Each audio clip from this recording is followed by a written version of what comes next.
Ladies and gentlemen, welcome to the main event.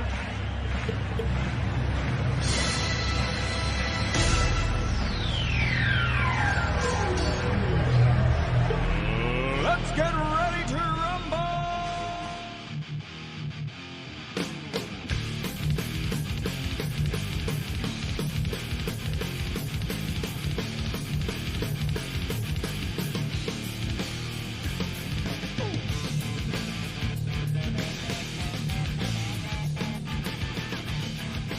And that's right, brothers. Welcome back to another edition of the Best Seat in the House podcast. As always, I'm your host, the immortal Rob Cramer. And this is my co-host, mean Daniel Curlin. And Daniel, how you doing today, brother? I'm doing well. First of all, I gotta say, I'm a little bit for the future. And come with me to the Meadowlands on February 18th, 2024, if you want to live, because it is my mission to make sure that the majority of the fans attending the Rangers versus Islanders game in the Meadowlands on February 18th, 2024, it's the majority of the crowd is Rangers fans, and I've come for the future with 2 tickets to that outdoor hockey game. Whoa! Whoa! That's right, everybody. We're going to be going on February 18th, 2024. The hosts of the Best Seat in the House podcast are going to be in the building for the Stadium Series Rangers-Islanders event at MetLife Stadium. Dan, this is going to be one hell of a game, right?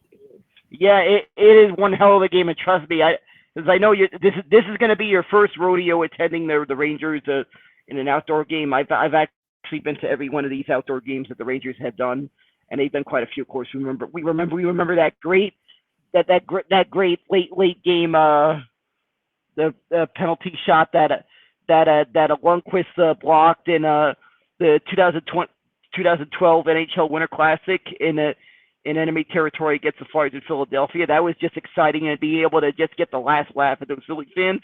Then there was in 2014, New York Rangers played 2 outdoor hockey games at Yankee Stadium back to back. There was one. The first one was against the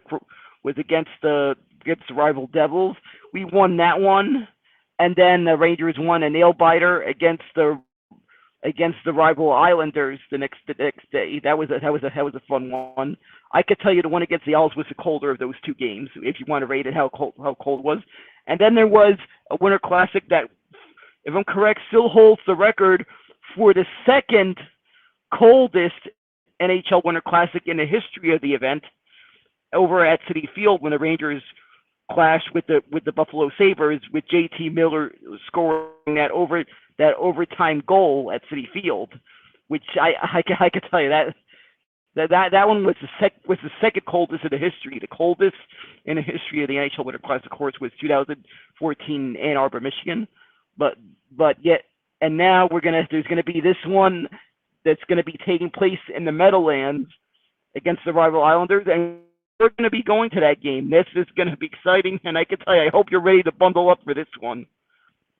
Oh, yeah, we're going to be bundled up, no doubt about that, brother. And it's going to be a really fun day. It's going to be an awesome day for New York, too. You know, the Rangers and the Islanders have, about a 50-year history and a rivalry now. So it's going to be cool to see that in this setting, especially in an 80,000. It's one thing to do it in Yankee or Citi Field, where it's still a big ass stadium, no doubt about it. Citi Field could fit anywhere from 40 to 50,000, depending on how they set it up. Yankee Stadium's a little bit more than 50,000 plus, but MetLife Stadium is about 81,000, and that's a whole different ball game. You know what I'm talking about? Yeah, it is, and of course, hopefully, New Jersey Transit doesn't screw it up, because I've heard stories, and I've seen it myself.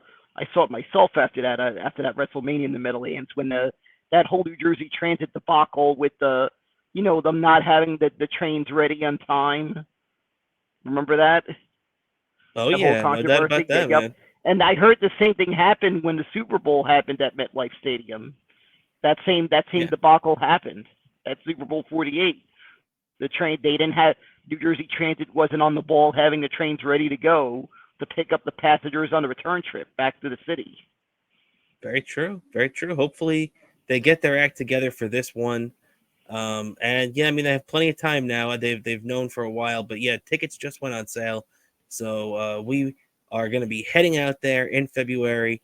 Very, very cool, situation for us. We've never, have we ever been to a hockey game together? Now that I'm thinking about it, we've been to a Uh, lot of baseball games. we were at that one that playoff game in 2014. I think it was Oh, game. against the Flyers. You're right. Yeah, yeah. I believe that was game. I believe that was game 5 of the first round in 2014. That We was. You're witnessed right. we Right. witnessed some epic playoff action at the Garden. But yeah, this It's is true. A gonna. big win. Yeah, that was a big win.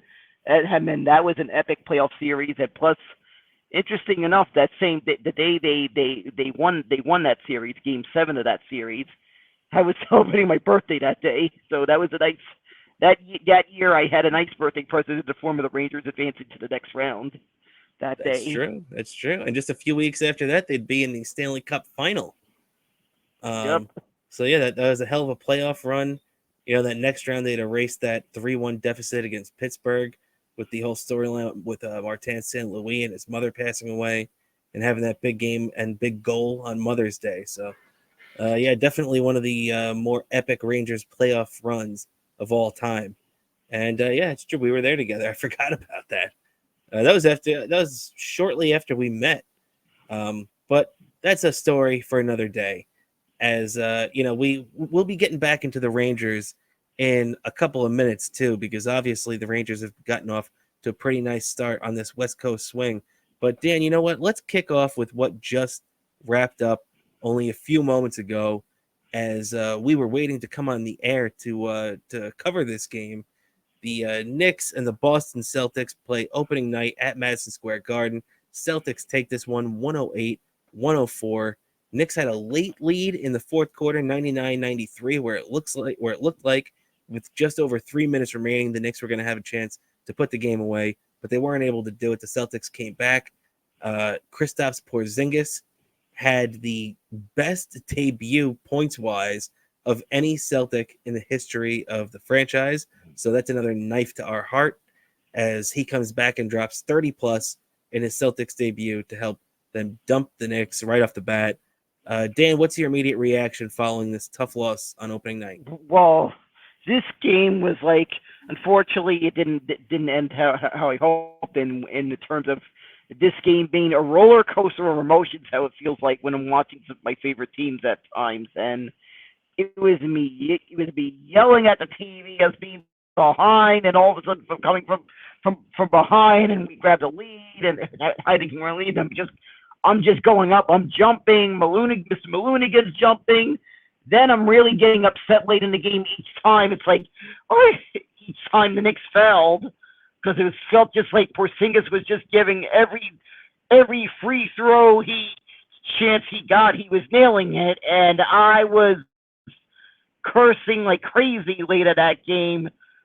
I was like, I think I was yelling out. Remember that episode of the SpongeBob where he, about the whole thing where they were saying about cursing, and it was like saying there's 11 if you're a sailor. Well, Yeah. not only may have I been not only yelling out all 7 of the 7 deadly words, that George Carlin bit, I maybe went 11 like that SpongeBob episode. That's what it sounded like. We'd be hearing that dolphin sound a lot, just like in the SpongeBob episode. Yep, and I actually saw a really neat interview, by the way, with Tom Kenny on the YouTube, the guy who the voice of SpongeBob. He actually said they actually cursed when they were recording that episode, and they added the dolphin sounds in post production. They were actually cursing during when they're recording their dialogue for that episode. So That's somewhere, hilarious. somewhere in some archives in some vault is actual audio of these iconic SpongeBob SquarePants characters cursing somewhere. That is hilarious, man. But yeah, I agree with you. It was a very tough game to swallow. There was a lot of questionable officiating, but in the end, the Knicks just screwed themselves because they couldn't hit their free throws, man. You know, you said you were going crazy watching Porzingis sink every big free throw, and you're 100% right. Porzingis only missed one free throw all night. He was deadly from the line, and the Celtics were too. Every guy in the Celtics seemed that they hit, their big free throws when it mattered. The Knicks, on the other hand, look, our big quote-unquote star, Julius Randle, went out there. He was 1 for 5 tonight from free throw. The Knicks missed 12 free throws tonight. And, if you're going to do that in the NBA, you're not going to win. It's like just leaving points on the board. And if the Knicks had hit half of those free throws they missed tonight, they win the game by, 2 possessions. So, the Knicks not doing the little things tonight really ended up costing them. And, they had a couple of big games. If you look, RJ Barrett had a really nice game tonight. Quickly was all over the place. Really loved what I saw out of Quickly tonight. He was electric off the bench. And, he seemed to make the big play when he needed to, both defensively and offensively. A lot of pep in his step. Like I said, RJ looked good. He was efficient out there. But the two guys who are supposed to be stars for the Knicks, Jalen Brunson and Julius Randle, not good nights. Brunson got better as the game went along. Randle just did not look good, especially from the free throw line. Only 14 points. I don't know how the Knicks keep putting all their eggs in the Julius Randle basket and having it blow up in their face to realize. And look, I know when we look at his stats 2 months from now and he's averaging 20 plus a game, everybody's going to say, oh, man, Julius Randle is a valuable player, and he is. But he's just not a superstar that's going to take a team to a championship, in my opinion. What do you think about that, Dan? Yeah, I think the same thing. He's not quite that. I feel like he's clean number, but he's not quite that level of superstar that seems to always bring a lot of the great teams to the championships. Because I just feel like every great championship team had that one player that was just next level, and the Knicks haven't had a player like that for ages, unfortunately. It feels like, That's and every time we try to land that big fish, it blows up in our face during the off season. Every time we think it's a surefire, it feels like that horrible luck with our history. Remember the whole debacle, LeBron James, and that whole big shit show he made out of his old free agent signing. An hour of my life, that's an hour of my life I wish I could have got back, because I was hyped, I was ready, I'm watching, I'm sitting in front of my TV watching this big special, The Decision, this whole big thing this big thing ESPN I'm saying, about to watch LeBron James make the announcement he's coming to New York, signing with the Knicks. This whole thing, all thought to only be disappointed at the announcement, to be yelling out. It was one of those days where my mom said, "Hey, and I never heard so many F-bombs drop on my son in a long time like that." That's true, but let's be honest too. That was 12, 13 years ago at this point. The thing that really pisses me off is that the guy that beat us tonight, that hit all the free throws we were talking about, we picked that guy in the draft 4th overall. And now he's not only not on our team, he's in our conference beating us. You know what I mean? And we drafted one of those guys that we're talking about. We drafted a guy that could be that franchise player, Yep, I know what you mean. That's another one. Yeah, that's another one I keep about to mention that did disappoint me. We had this guy. I just feel that one really blew up on our face, especially during that meant when I'm saying, speaking of the times we failed, I was trying to, that whole thing I was running, he was bringing up our history of failed attempts at landing that big fish. Remember that Oh no, year you're we had and you're you right. remember that year we traded Porzingis? Pretty much, the Knicks were tanking in hopes of getting the number one draft pick of the NBA draft, and that was another disappointment. I was this was after the Eastside Dave show, and I think Dave was there. I think a couple of members of the Eastside Dave gang may have saw my reaction to this. I've seen that we're at John Sullivan's hanging out after the Eastside Dave show, and I'm seeing the TV, the NBA draft lottery, and it was a letdown when we learned we weren't getting a top 3 draft pick. And I may have been dropping so many F-bombs, like Dave was saying, "Man, what the heck is wrong with you?" Like he saw me, like he saw how he saw what I looked like during sports disappointment in person that night. He saw it in person, and I was upset that time. Didn't work. That decision to trade Porzingis blew up in our face, and we just got reminded of it again tonight. Yeah, it's true, man. I mean, when you really think about it, the Knicks, that's just, and you just knew it too. The Knicks tried to pull the old, we'll trade him to Dallas so he's away from us. And by the way, everybody praised that deal at the time. And do people realize the Knicks are still waiting for one of those picks to come back to them from the Kristaps Porzingis deal? One of those first-round picks that the Knicks kept talking about. It's protected from the first 12. So as long as the Mavericks don't have a top 12 pick, if the Mavericks have a top 12 pick, the Knicks don't even get it.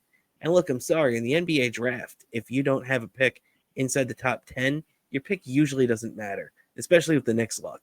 And it's just a disappointment that this trade they sold to the fans that was going to pay off. It was going to take a couple of years, but it was going to pay off. Still hasn't paid off for this team yet. So, I guess we'll take that for what it's worth. But, we keep hearing about all this draft capital that the Knicks have accumulated. And, and that's just not the case. But, it is the case, but it's not the draft capital you need to go out there and make a big move. Because I believe if it was, they'd have done it already. But the Knicks' next game now is going to be Friday night, October 27th, 7:30 p.m. at Atlanta. And the fact of the matter is, hey, you got to get back on the horse. You lost game 1. Go out there and win game 2, right, Dan? Yeah, exactly. Game 2, and another thing I hate when the teams I'm a fan of open their season and it's a nationally broadcasted game, because I like after the off season getting for the start the season seeing our hometown announcers. Am I right? Yeah, and by the way, how bad were those announcers tonight? I mean, Doc Yeah, Rivers should not be anywhere near a microphone, and I don't know who the lady in the middle was, but she stunk. Yeah, exactly. And, ESPN hasn't. I never really liked these ESPN broadcasts. ESPN hasn't really been the ESPN I grew up with in the 90s. There was just some great programming in the 90s. Plus I loved how sometimes, remember, you tune into ESPN Sports and it was always you kind of never knew what you'd end up seeing. You'd be seeing some weird shit like these truck pulling or some or these bodybuilding competitions or some other or these tractor pulling. You'd see all these weird shit on ESPN too. Plus that, I just loved how back in the day, the way ESPN there was a lot of love in their auto racing coverage. And I feel like in the 80s, with the advent of cable, the 80s and 90s, the rise of cable, the TV coverage of NASCAR expanded. And ESPN I feel like they don't acknowledge this enough in their history. They had a big hand in NASCAR becoming a hit. I mean, gaining a lot of fans, because with the expanded TV coverage, more people were getting exposed to NASCAR when TV coverage of NASCAR got expanded. Part of how people like me became fans of NASCAR. That Yeah. I'm almost quoting, and then I'm almost quoting the line in the beginning of Days of Thunder. I don't know if you remember that line in the beginning of Days of Thunder when he asked I Tom knew where Cruise you what he were knows going. about racing. Yeah, exactly. Kind of like the beginning of Days of Thunder. Yeah, and by the way, if you are a NASCAR fan and you'd like to know more of Bobo's thoughts about NASCAR, then I think subscribing to our Patreon will be a really good idea, Dan, right? Because we got a Yep. lot of content like that on there. Yep, we got Bobo's Trackside Minute where I kind of discuss what happened in the previous race. I'm hoping. Well, I kind of try to keep it within like as short as possible, so it's mostly me discussing what happened in a race. But I'm hoping one of these days maybe I could extend maybe even more NASCAR content. Maybe someday if I had like if I happen to go a race, maybe get some footage, maybe share some little Absolutely. memories. Because which by the way I did try to do in Bobo's NASCAR Minute. I think I fit in when I said the next race was going to be at Homestead Miami Speedway. I felt like I had to like inject that little thing about the fact that was the first NASCAR Cup Series race I attended was at Homestead Miami Speedway, which is also where I was lucky enough to get to meet Jeff Gordon and watch it. And not only was I at the race on Sunday, I got to be in a pit area and watch some practice, and I got to see the qualifying. And I'm sure you saw those pictures. You saw those pictures I posted when I was 17. You see me there, and you see Jeff Gordon's car in the background. Oh yeah. Yeah. That was actually moments before I got to meet Jeff Gordon. That was Very cool. I actually took that photo moments before I got to meet them, and he signed that promotional photo for me, which I still have in my collection. That autograph photo. That was. I cannot tell you how stoked I was then. Like, it was like a fanboy moment being in front of that when I'm seeing, like I recognize these cars and I'm seeing that. Like, and I could tell you in that photo in my mind that day, it's like there was this enthusiasm. Like I'm seeing it right there. Like the 24 car is right in front of me. That was like very cool, man. Cool. I said so. I had to mention that little memory because that was the track where it happened, and that was at the time when I filmed that episode of Bobo's NASCAR Minute. That was the next race. But yeah, there's plenty of Patreon content, and we have some Patreon people we have to announce, some subscribers we want to give a special thanks to. Hold on, Dan. Yeah, yup. Hold on, let me get the list of names that has been delivered to me by the offices in Huntsville, Alabama. We want to thank our subscribers. First, we got to thank Courageous McBasketball, Sir Charge, Mike Hunt, Magnum. It's a good one. Magnum Pekka. Hopefully, I'm getting these pronunciations right. I'm a Wiener. IP Freely. Hold on, there's more. I got an update. There was another more updated list because a couple more were listed. We also got to thank Paul Haggis. 57 years young. Yep.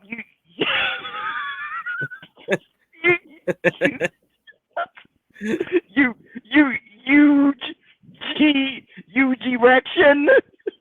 Hugh, he's good. Yeah.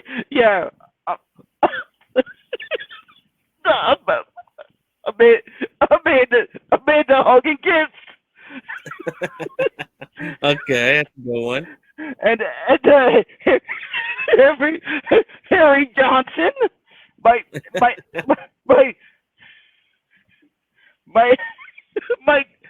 Rochburns.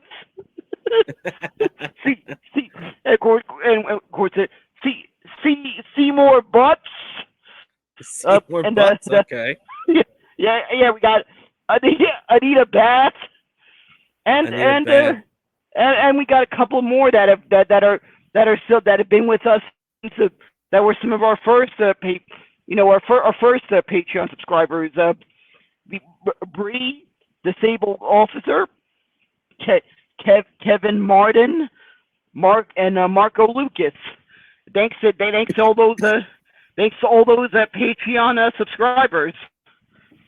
Exactly, and I gotta say, we have the funniest sounding Patreon fans in the business. No doubt about that, don't we, Dan? Don't we? I had to try not. I had to try not to laugh because I didn't have time to try to get the pronunciation of these names when I first got the email because some of these guys just popped up subscribe seconds before we were about to film, and I'm seeing these names. So bear with me as I was reading those names. How I may have been a little bit out of focus on camera because I'm trying to read these names as they were forwarded to me. They were forwarded to me on an email to thank them. But those are, and definitely feel free to join if you haven't subscribed. Definitely subscribe. You'll get access to all our past post-game shows, so our past Patreon content, and some new stuff, including all our post-football shows are live. You're going to get to see the big one this Sunday, the Battle of New York, Giants versus Jets. And I'm going to be stopping on an LARR to Long Island to watch with Robert. We're going to be watching this game, and you will get to see how we react to our reactions to this game, depending on either one of us, like what my team does, what his team does, and also if whoever the fan of the team that loses has to wear the shirt or sign that's the one that has the winning team's logo and stuff on it for the next during the next show. And this probably won't happen because ties rarely happen in football. Even though if you're smart enough, you know that it can happen. I saw it. I did see it happen last year with a Giants game against the Washington Commanders unexpectedly. To my shock, when it happened last year during the game. It happens, even though it rarely happens. But if the game does end in a tie, since it's not a win for either of us, we're both gonna sing a Taylor Swift song on camera, picked by a Swiftie. We're gonna vet whoever picks this Taylor Swift song that we have to sing. We're gonna make sure it's a Swiftie, an actual fan of Taylor Swift. We'll pick the song that we sing. Absolutely, and we're gonna stand by that. And bear in mind that's only gonna happen if the game ends in a tie, which is very slim, the odds of that happening. But knowing our luck, I just have a bad, scary feeling that I say this, and you know how sometimes you think these things are not going to happen, and you know how that works, huh? Oh yeah, you got that right, man. yeah. No. In our luck, we're gonna have to put on sparkly jackets and sing one of those songs. And so, obviously, ladies and gentlemen, the stakes are very high for this Sunday's Jets-Giants game. But you know what, Dan, we're going to wrap up with that since we got a lot to get into with that. Let's talk about real quick a couple of things with the Rangers and the Mets before we move on to the big football game this weekend. Obviously, the Rangers on a West Coast swing right now. They played the first two out there in Seattle and Calgary, taking it 4-1 and 3-1. What are your thoughts so far on how Peter Laviolette is running this team and how the Rangers are responding to him? Well, I think so far so good. I don't know what's new, but they're responding very well so far. This West Coast swing that's begun so far, first two games in, we've answered the call and gotten the win. And I've, for celebratory reasons, made a lot of noise that may have woke up my entire block and since by that time, since it's like late night West Coast, Mr. Gloomonigan might have been probably sleeping on his little corner of the couch because I was watching the game in the living room instead of my bedroom. I was sitting on the couch there, and then Mr. Malunigan's just there. He's sleep. The couch is big enough that there's space for a couple people, but there's also space for the little corner that Mr. Malunigan loves to hang out in. And it was explosive. Like I was happy. It may have. Well, I think the game against Calgary was one that maybe really woke up Mr. Malunigan. But I think after I calmed down, he he just went back to sleep, and I was able to go. I was able to go to sleep victoriously. I actually was thinking of going to sleep after the second period, but I realized, maybe what, I kind of did take a long enough nap after work to watch the game. So because of that, cause, like I'm home. I got home around 9:30 a.m. Took a nap, so I took a long enough nap, watched the game, and then of course I was able to find, and then after work, of course, took another nap because it's a rough job, and that job, you'll go into my job, you'll go into it with a lot of energy, but by the time you're done, the whole time you're feeling all pumped up, but when you're finished and it hits you like just as I'm riding my bike down my block, as I'm walking up the front steps of my house, I start to feel it. Yeah, I'm starting to feel a little tired, and I'm just and there's maybe just enough energy to give Mr. Balloon again a little bit of his morning dog walk if he hasn't, if my mom or if my sis hasn't already walked him already. Just give him that walk, then just have some nice little oatmeal and take a little nap after work. Oh yeah, well, you know who's not feeling tired to start this season so far, man? We're seeing a lot of good production from Igor Shesterkin, who's been great so far. You've had the great emergence, actually, like you actually were calling on before the season, of Alexis Lafreniere, who looks like he's really relishing being in a top line role, and not to mention Artemi Panarin, who looks like a completely different player after he shaved his head. Yep, that's true. And of course, we got my fellow April 30th born still playing up to his Chris Kreider, playing up to his standards, of course. Oh yeah, he's off to the hottest start out of all of them. That's a good point. Yep, that's true. That's true. And of course, also speaking of things connected to me, before we go, I do want to acknowledge something, that today is the birthday of someone very, very important in my life that's no longer with us. I'm talking about my father, Stephen Robert Curlin. He passed away when I was very little. Wow, happy birthday to your dad, because very Yep. Odd coincidence. Yesterday was my dad's birthday, and I wished him a happy birthday on our Patreon show the other day, but I'll wish him again. Happy birthday, Dad. And happy birthday to your dad, too.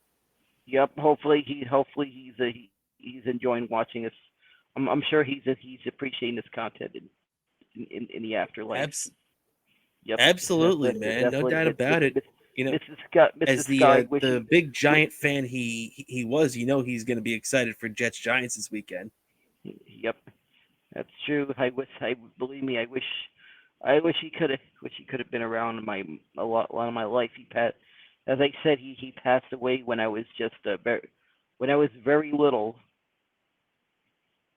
Yeah, very true, man. Very true. So definitely happy birthday, and cherish the time that you have with your dads out there. And Dan, Friday night is tomorrow night, Thursday night if you're watching this, tonight if you're watching this the day it comes out. The Rangers are going to be at the Edmonton Oilers, 9 p.m. In Edmonton. They're playing the Oilers at a good time, though, because Connor McDavid is going to be out. He has an upper body injury. So, what do you think, Dan? This seems to be the perfect time the Rangers to be getting the Oilers, right? Yeah, I just feel like this one, the Rangers have the upper hand, especially, and I feel like for what it was last year, as it's been the past couple of years, when you're playing against the Oilers, I feel it's probably emphasized to stay out of the penalty box against the Oilers. And as long as we do that, I feel like this game is a very winnable game for the Rangers. Yeah, I definitely agree with you. Even without McDavid, this is definitely a team that you want to stay out of the penalty box against. Leon Draisaitl is definitely deadly on the ice still. They still have Evander Kane playing at a very high level. So yeah, the Oilers definitely dangerous, no doubt about that. Rangers got to be careful about taking stupid penalties, and there certainly has been a bunch of those called early on in the season in the NHL. But yeah, Rangers Oilers tomorrow. That's going to be a fun matchup. So everybody keep your eyes peeled for that, as the Rangers have been off to a pretty nice start off new head coach Peter Laviolette. But as we keep moving along here now, Dan, the Mets are looking for a new manager in their situation. The Rangers' new head boss is doing pretty good. Mets looking for a new one, and the report that's coming out today is that the Mets are looking to offer Brewers manager Craig Counsell over $10 million a season to lure him away from Milwaukee.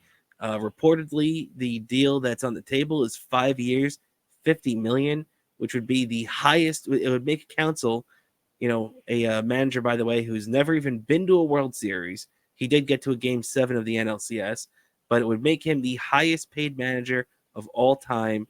Joe Torre previously held that record, or I guess still does until this deal is finalized, if it is. And Torre had that record coming off the 4 championships with the Yankees at $8 million a year. Right now, the highest paid manager in Major League Baseball is $4 million. So, what do you think, Dan? Do you think, because look, this doesn't affect the salary cap at all. There's no way this could negatively affect the Mets in any other way aside from just wasting Steve Cohen's money if it backfires. What are your thoughts on the Mets potentially signing Craig Counsell to this very big contract for a manager? Well, first I gotta look back at history. You were mentioning Joe Torre. Back when the Yankees signed Joe Torre to manage the team, Joe Torre was kind of like, he had like an okay managerial career. I think he had like had some brief history of like managing a team that kind of did get to the playoffs. He was there, Well, but he managed the Mets in the 70s and they stunk. He managed the Braves in the early 80s and they made the playoffs one year, and then he managed the Cardinals in the early 90s and they stunk too. yes, I feel like at that time it was kind of an unknown, like it was questionable. At the Oh same yeah, time, that was and Torrey, and I'm sorry to interrupt you, but real quick, and Torrey, by the way, wasn't making that big $8 million a year money until after he won the World Series. So this would have been probably sometime around 2002, 2004. yeah, that's true. But yeah, what I was gonna say is that at that time, of course, he was going into a team owned by the Steinbrenners, and at the time was really run more by Gene Michael, who really put together utilizing, in addition to utilizing the Yankees' resources, really utilized doing they did during that era. They did a good job of utilizing homegrown players. I feel this is a position what Steve Cohen is trying to do. Like, Steve Cohen's got the money, like he's going to be spending the money, but at the same time, they also realize that they gotta integrate into there a couple of homegrown players, which could be is another key element into this potential to hopefully getting us to the promised land. And Greg Counsell did have that credibility with the Brewers. He managed teams that made it or came close to making the playoffs.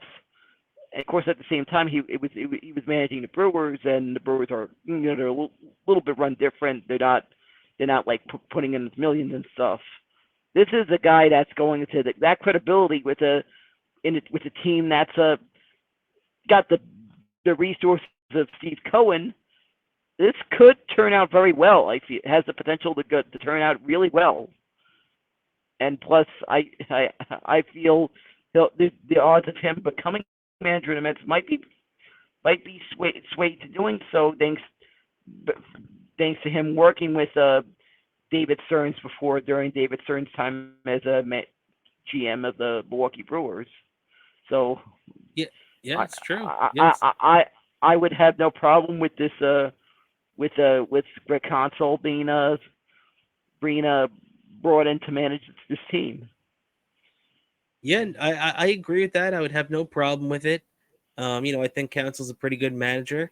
And hey, the fact of the matter is, until you become that destination, which the Mets aren't yet, but it took the Dodgers a few years to become that destination too.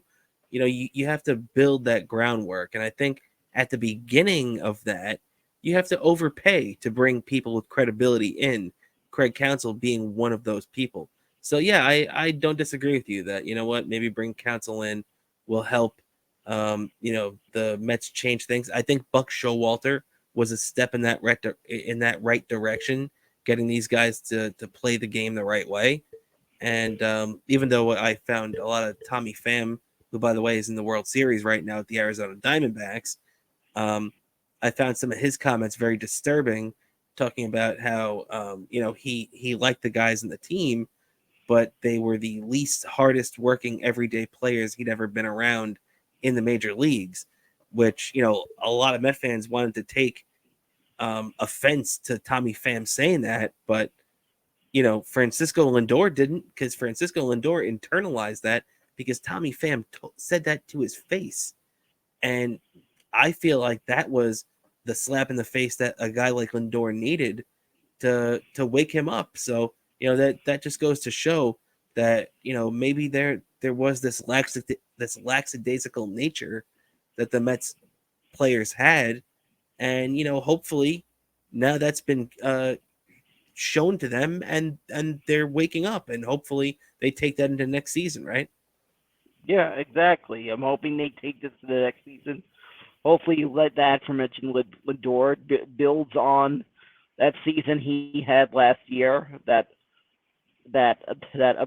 actually surprised he wasn't named an All Star this year with that season he had last year, but he still had an amazing season. And of course, Pete Alonso building on to the success that we've come to know him as, and hopefully and Singa big. Well, this is the guy so far eternally so far what we have who's on our team currently. Of course, build, hopefully building on that impressive rookie season he had. Uh, and of course, hopefully we make those right moves during the off season when which will begin in a couple of days after we're getting close to that off season beginning with the World Series is a couple of days away. And once that's over, it begins a lot of off season talk and a lot of me consistently reading the various sports Twitter feeds, and especially the Twitter feed of the more notables of SNY, the Daily News, New York Post. A lot of the New York sports feeds I'm looking at constantly during the off season. Yeah, I'm always with you on that, man. But real quick, actually, you mentioned the World Series. It's going to be Texas Rangers versus Arizona Diamondbacks. Rangers first time in the World Series since 2011, when they made it back-to-back years in 2010 and 2011. Diamondbacks first time in the World Series since 2001. The Diamondbacks won their series. The Rangers lost both theirs. So the Diamondbacks looking for their second title.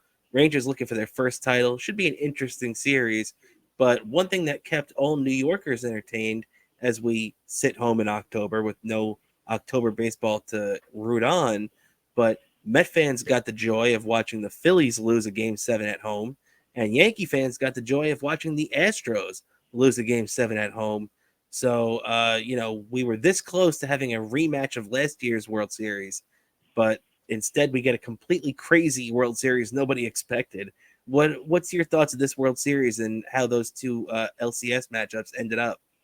Well, I can tell you, I would have not had this. I don't think anyone had this on our bingo card.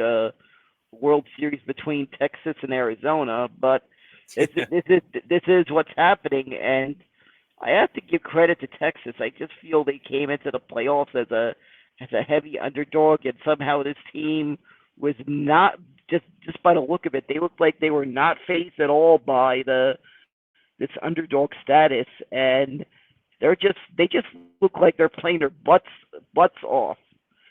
And I personally, and of course, I got to give credit to Arizona, who had an uphill battle. They were heavily underdogs, beat these heavy favorites at each time. I mean, they won that, of course, that what them, and they of course they got through they had to play through the wild card round. Then of course they beat the heavy favorite Dodgers. Then they go on to the league championship series and somehow beat the heavy favorite of the heavy favorite to win Phillies. They managed to knock them off of the series that went to Game 7. That just looked like it was very close. That there was it did not. It felt like it really went down to that last at bat, and they won that. And of course, the same thing with Texas. They had that uphill battle. Same thing against Houston. That I just feel that, and of course, Game 7 they won in a convincing. Like it was pretty. It felt like by the time it got to the fifth inning, that game felt like it was halfway over. Like they were. It was a blowout, and they won. But Yeah. I just feel like Texas just has this. They just have this. I guess I could say to quote the Rocky movies, like this eye of the tiger. They just have this.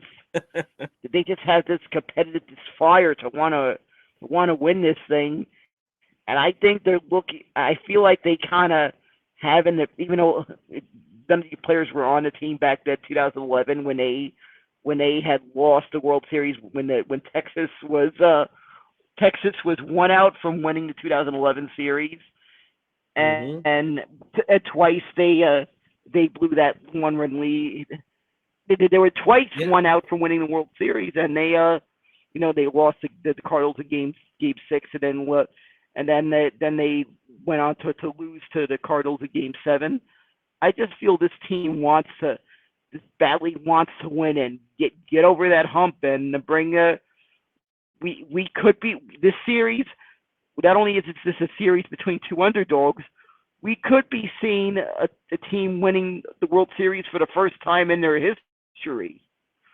Yeah, and how funny would it be if the Texas Rangers win the World Series with Bruce Bochy as manager, the guy that beat them as manager of the San Francisco Giants back in 2010, the first time they ever appeared in the World Series as a franchise. And you got to give credit to Bochy. He's one of the best managers of all time, right? Yep, I got to give credit. He of course had some playoff credibility. Of course, unfortunately, remember when he managed the Padres in '98? Unfortunately, he lost to probably one of the most juggernaut of championship teams that year in '98. I mean, the '98 Yankees were like a juggernaut that year. Unfortunately, he got swept. It was like they just. I remember looking at that World Series, and as much as I don't like the Yankees and root against them, the Padres looked overmatched against the Yankees at World Series. Oh yeah, they were.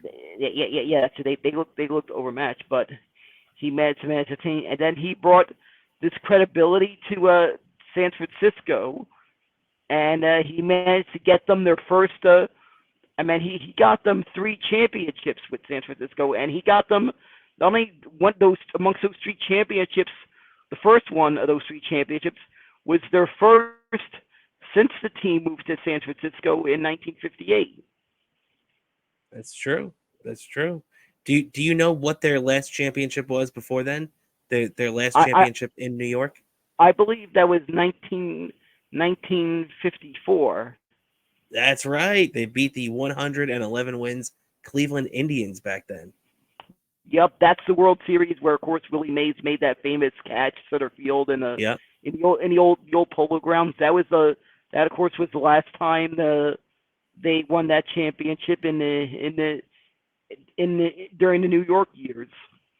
Yep, very true, Dan. So yeah, a fun matchup there in the World Series.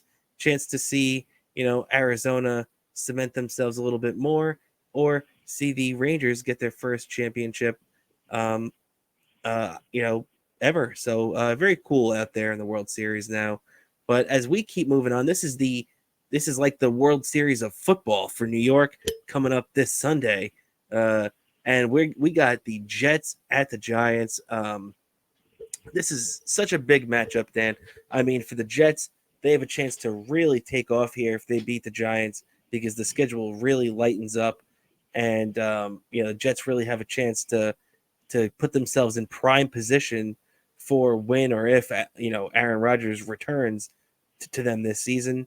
And on the other hand, the Giants, who really saved their season with a great defensive effort and a 14-7 win over the Commanders this past Sunday, really have a chance to put themselves right back in the NFC playoff mix should they win this game, because 3-5 puts you in a much better spot than 2-6, right?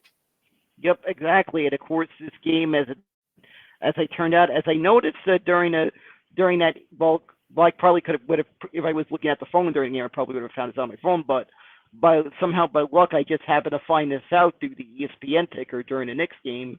There was a little ticker. Pretty much, I heard Daniel Jones is still on the injured reserve, not cleared for contact. I heard he's not going to be ready until probably until next week, but he'll be. I found out he will be in the starting lineup next. He'll be starting next time as soon as he's ready to go. But it turns out this game he's not going to be ready to go, and this game's going to be turning out to be the battle of the backup quarterbacks. Yeah, it seems that way. Daniel Jones, it was questionable, but you're right. They're 99% he's not going to play. He was limited practice today, and we all know that if you're not really a full participant on Wednesday, it's going to be really tough to get you ready for the game by the time Sunday rolls around. So, yeah, I expect Daniel Jones to at least be out one more week, being this week. Tyrod Taylor, hey, but to be honest, he's filled in very admirably for the Giants, coming off a great week last week where he had 279 yards, 2 touchdowns, and no picks. He actually, in that week, in that win over the Commanders, became the first black quarterback ever to start and win a game for the New York Giants in their 99-year history. So that's a pretty cool little stat. I saw an article that he was pretty happy about that. And I got to say, as much as I do like Daniel Jones when he's healthy, Tyrod Taylor played the position the best of any quarterback game this year for the Giants last week, right? I mean, as much as you might like Daniel Jones, he hadn't had a great year, and this was definitely the best quarterback game for a Giant. Yep, I feel like that. Even though I did see some moments that were kind of did scratch my head during this game, and I was we did mention on our Patreon show, I was sweating bullets. May have had a couple of moments that had me cursing, that made me feel like the Giants were going to bite us in the ass, but somehow we held on to win that game. I still feel like the offensive line still needs to do a better job of protecting the quarterback. I mean, I just pretty much feel like they almost opened a door for that injury to Daniel Jones, the way not protecting the quarterback, and I was scared seeing that the way it was looking like that today. Of course, also part of that also because some major players in the offensive line have been out for the last couple of weeks. Hopefully, a couple of those will be coming back this week. Well, that's a good point, because I actually saw that both tackles for the Giants, left tackle Andrew Thomas, right tackle Evan Neal, both weren't practicing today, which is a pretty good sign, meaning that they're not going to be playing in Sunday's game, which I think is an even better case to not play Daniel Jones, because especially against this Jets defensive line, the Jets defensive line leads the NFL in quarterback pressures this season, and they have been, deadly with these guys, that they have out there, starting with Quinton Williams and John Franklin Myers and Quincy Williams and all these guys out there playing great defense. So the last thing the Giants want to do is put Daniel Jones behind a bad offensive line and lose him for the season instead of just a couple of weeks, right? Yeah, I just feel like maybe it's kind of did did work in our favor this week, and we'll see how this goes. I expect this one's going to be a close one. I think this game is not. It's going to be. I feel like we're both going to be on the edge of our seats till the very end of this game. I feel like. I agree with you on that one. I don't think this is going to be easy for either side.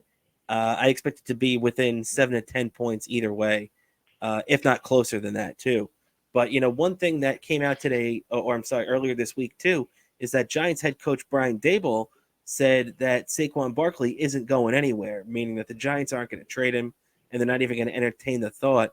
A lot of people had brought that possibility up because Saquon Barkley, by the fact that he held out and didn't sign that franchise tag, but then the Giants kind of beefed it up, making it a legitimate 1-year deal. So Saquon Barkley cannot be franchise tagged after this season.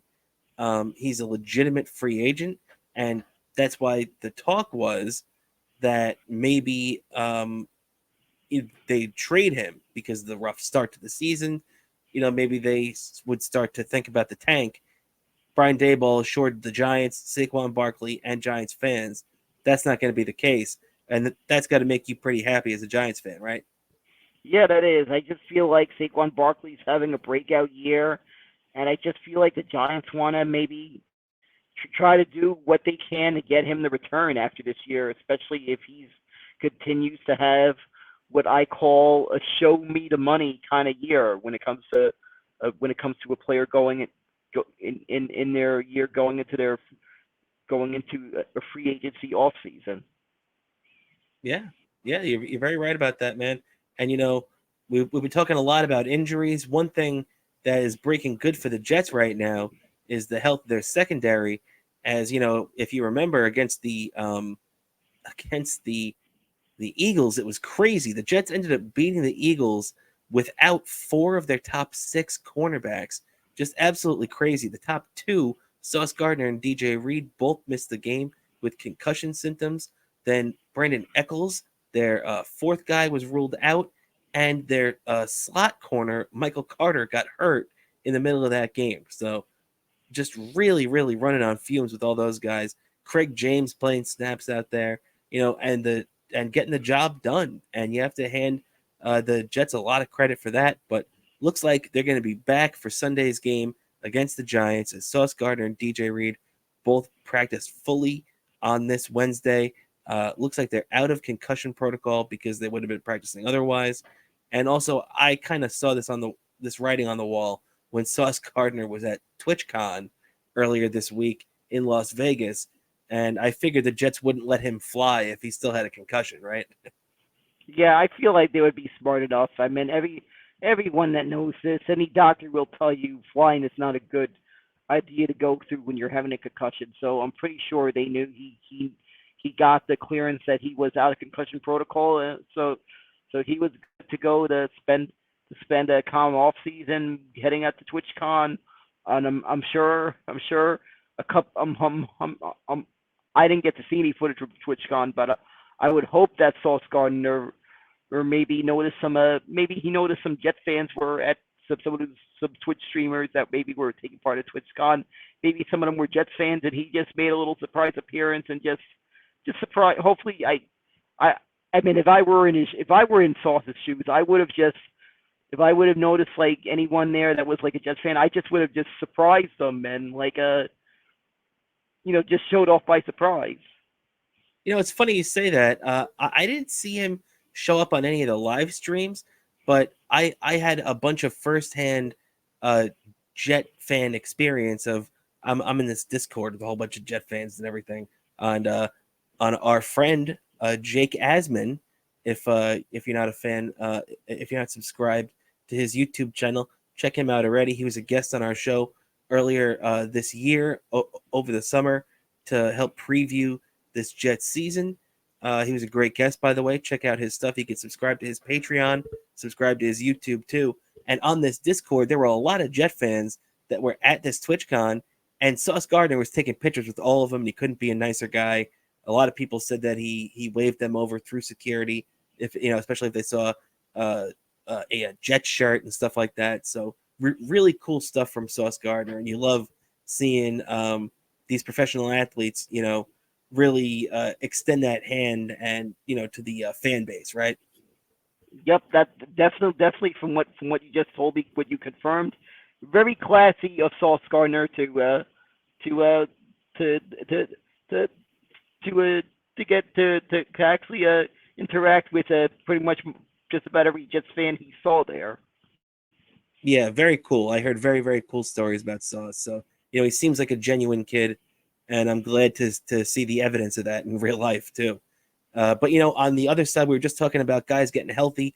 Unfortunately for the Jets, it looks like Joe Tippmann is still going to be out. He was drafted as a center and is the center of the future for the Jets, but he was playing guard and really doing a hell of a job of it ever since Elijah Vera Tucker first got switched to right tackle, and then unfortunately injured himself, being down for the year. But Tippmann looks like he is still going to be out. Robert Saleh tends to play his cards a little close to the vest, so you're not 100% sure, but I would not expect to see Joe Tippmann out there, unfortunately, especially with that quad. Those big men, you don't want to start messing with their legs this early in the season still.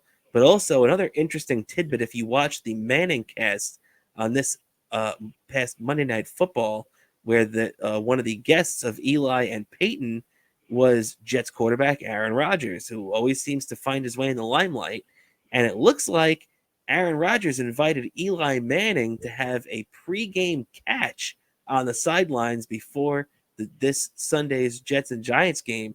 So keep your eyes peeled for that. That's going to be pretty cool to see, right? Yeah, that's got to be interesting.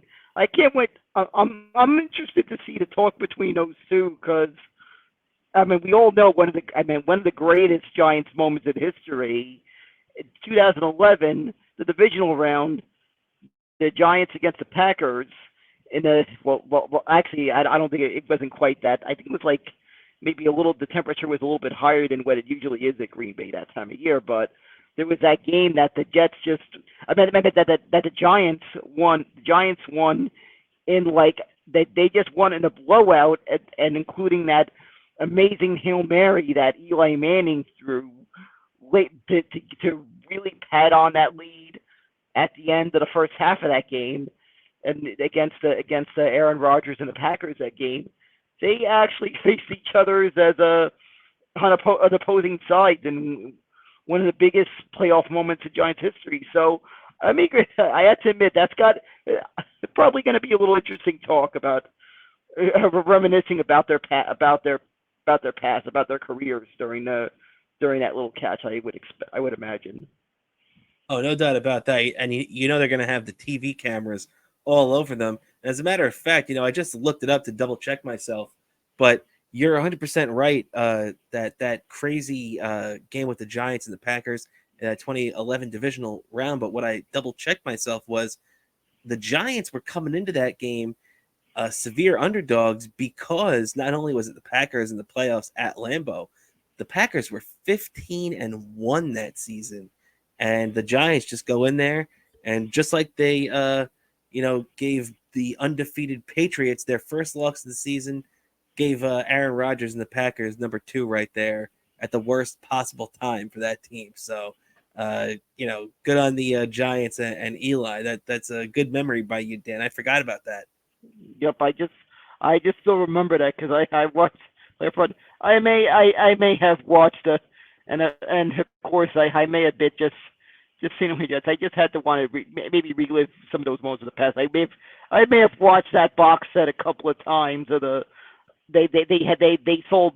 I had bought at Modell's. They had this Blu-ray box set of that incredible playoff run that actually featured the original broadcast of all those playoff games, including Super Bowl 48. I meant 46, my mistake, including Super Bowl 46. That entire playoff run, reliving that whole thing in that box set, watching that. So I see that I box don't blame set, you, and especially reliving the moment that last part of that moment, of course, Super Bowl 46, winning that, reliving a moment that I got to see in person. But just seeing that, and actually, I'll tell you a little fact about being. I think I've mentioned some stuff about being at Super Bowl, but you may have asked, do they show some of the commercials on the jumbotron during the breaks? They did run some of the commercials. Of course, one of them I remember. I heard a couple of laughs in the stands with this one, with this commercial with the remember like with the I think it was the red M&M when he sees like the chocolate covered female M&M when he says, "Oh, it's that kind of party." When he rips off his shell, he starts dancing. You remember that commercial, right? Mm-hmm. Yeah. So they did run some of the. I think they ran some of the commercials because I did look at the broadcast of the game when I got home because I did have it recorded on my DVR. So I did Oh look yeah, at the DVR. and exactly, and that whole playoff run got started with a game that we discussed many times, painstakingly detail. Jets Giants 2011 Christmas Eve game, and who knows, maybe the Jets road to redemption and Rodgers coming back and everything like that starts this Sunday against the Giants, or who knows, maybe the Giants road to redemption starts this Sunday against the Jets. So it's going to be a really big game, a lot of fun. And if you want to see a lot of fun content, like we mentioned earlier, please subscribe to our Patreon. Only $5. Patreon.com/Best Seat in the House podcast gets you in. And you can see me and Dan watch and react to the game live, and then our halftime for the first time and post-game coverage of this game. It's going to be a really big Sunday, right, Dan? Yep, exactly. This one's gonna be a super show. I've been to call back to the stuff with my O&A days.